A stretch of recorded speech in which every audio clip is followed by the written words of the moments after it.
March 7th of this year, Representative Walter Jones of North Carolina introduced House Resolution 107 into the United States Congress.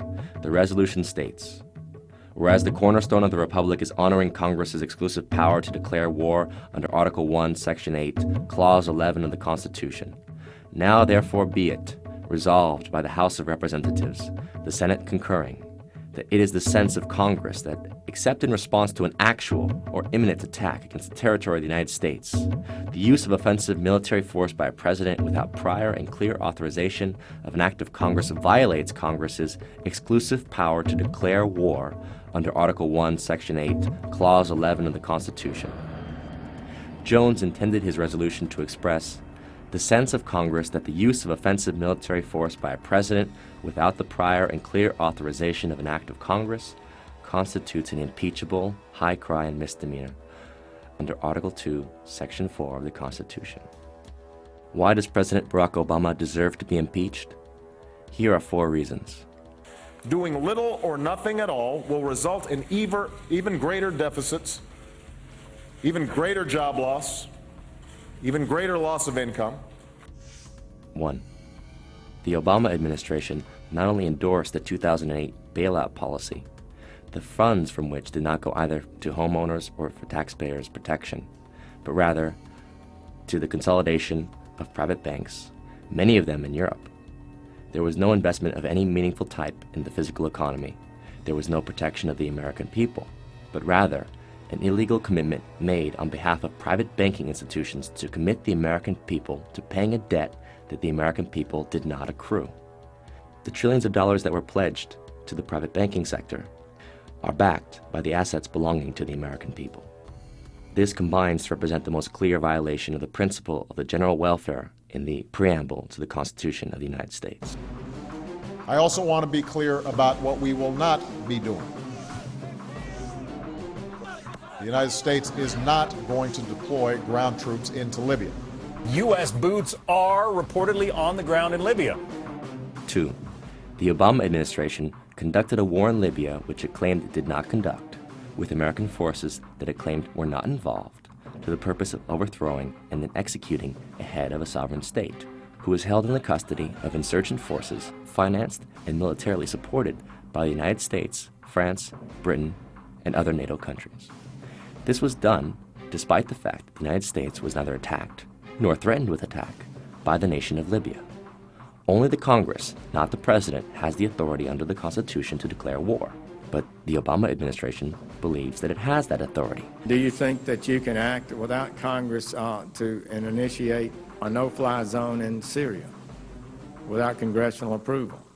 The administration recently asserted that its actions are above the laws of the United States in an exchange between Obama Secretary of Defense Leon Panetta and Senator Jeff Sessions of Alabama. Our goal would be to seek international permission, and we would come to the Congress and inform you and determine how best to approach this, whether or not we would want to get permission from the Congress. I think those are issues we would have to discuss as we decide what to do here. What I heard you say is we're going to seek international approval, and then we'll come and tell the Congress what we might do. The Obama administration, thus, does not believe that the Congress has the exclusive power to declare war, and accordingly, the President should be impeached. Let me welcome Prime Minister Cameron to the United States of New York. Obviously, there is an extraordinarily special relationship. 3. The Obama administration sides with the imperial power of Great Britain, and proudly so, in what has been called the special relationship. Through that special relationship, the United States, as a result of the false intelligence advocated by Tony Blair, claimed that Iraq had weapons of mass destruction and conducted a preventive war against Iraq in 2003. Preventive war was declared a crime against humanity by the Nuremberg Statutes of 1947. But now, on March 13th of this year, Barack Obama and David Cameron declared their intention to seek the removal of the Syrian regime of President Bashar al-Assad, a regime that has shown no intent of threatening or attacking the United States Republic. This shows Obama's intent to continue a policy of war, for the commission of which the Nazis were sentenced to death at Nuremberg. If President Obama intends to finance, arm, or in any way militarily support the rebel factions against the president of Syria, he has a constitutional requirement to approach the Congress for a declaration of war. 4. President Obama has committed us as a country to a policy of indefinite warfare, including on American soil. On December 31st, 2011, Barack Obama signed into law the 2012 National Defense Authorization Act, which includes provisions that state that Congress affirms that the authority of the President to use all necessary and appropriate force pursuant to the authorization for use of military force includes the authority for the armed forces of the United States to detain covered persons pending disposition under the law of war.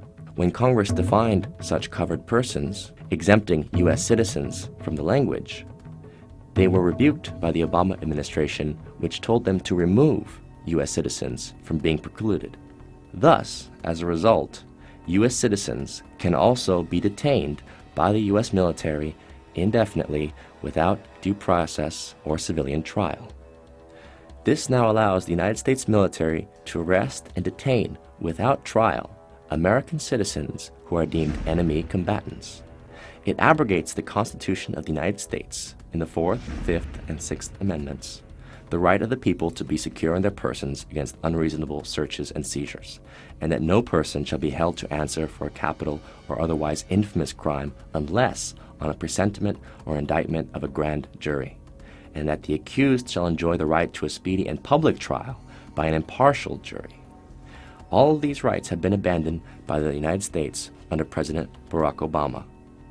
Further, the President asks the country to believe him when he says that he will not use his power of the executive towards the arrest of U.S. citizens pursuant to the NDAA of 2012.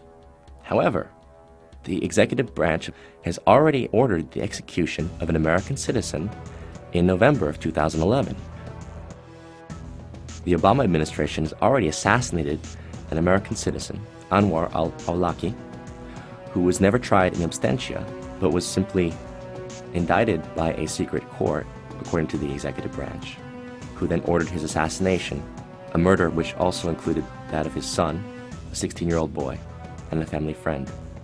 Considering the president's willingness to assassinate American citizens, are we really ready to entrust him with the power to indefinitely detain U.S. citizens in the course of so-called combat? After all, our Constitution promises the trial of all crimes, except in cases of impeachment, shall be by jury, and such trial shall be held in the state where the said crimes shall have been committed. Now is the time. If we choose to surrender our republic to the machinations of dictatorship for fear of external threats, terrorism, and other amorphous enemies, then we do not deserve the republic which was given to us by our forefathers and promised to us based on the pledge that it is a republic of the people, by the people, and for the people. Consequently, as a republic belonging to us, we are not accountable to the President and the Congress. They are accountable to us.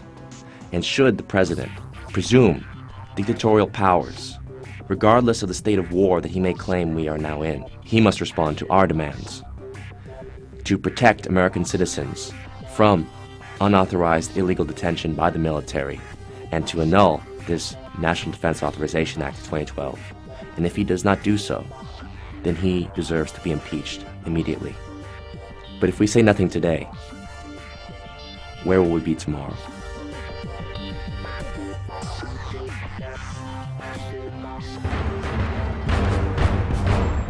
Ask yourselves, what are you doing in this time of great challenge?